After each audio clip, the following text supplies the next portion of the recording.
What is up guys, Mr. Who's the Boss here. This is going to be my unboxing and first impressions of the Cubot X9, a mid to high-end Chinese smartphone.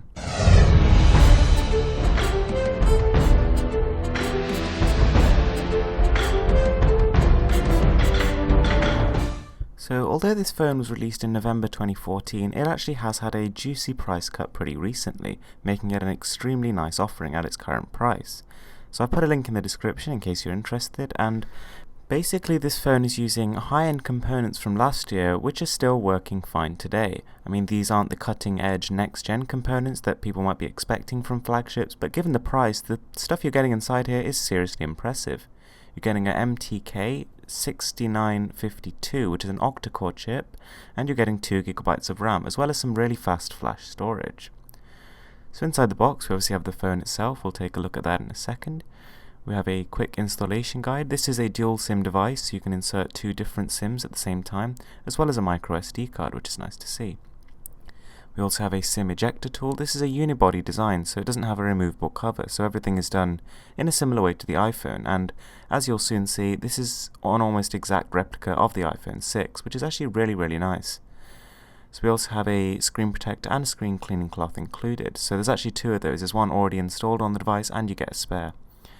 And then we have a fairly normal looking charger. It's not sort of taken the minimalistic look that a lot of these manufacturers are going for nowadays, but I guess it functions fine. And they do say that you should actually tend to try and charge phones with the charger that's given to you.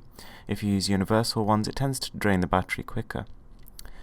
And so inside this little box we just have the micro USB connection, so that's for charging and data transfer.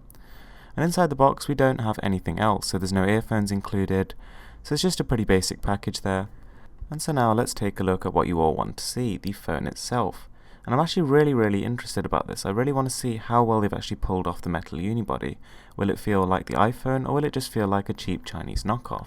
It's also worth noting that we have a 2200 mAh battery here, which is not exactly high capacity, and as you can see the phone is very slim, so that's obviously understandable, but the MTK processor is a low power processor, so hopefully this will still last through a day and a bit. So I have to say, it feels really nice in the hand. The battery is obviously already installed, and the weight is actually just about perfect. It does feel a lot like the iPhone, and the build is surprisingly similar. I'm impressed. I mean, as you can see, we've got the 2 speaker grills here, which is actually a stereo speaker instead of a mono found on the iPhone.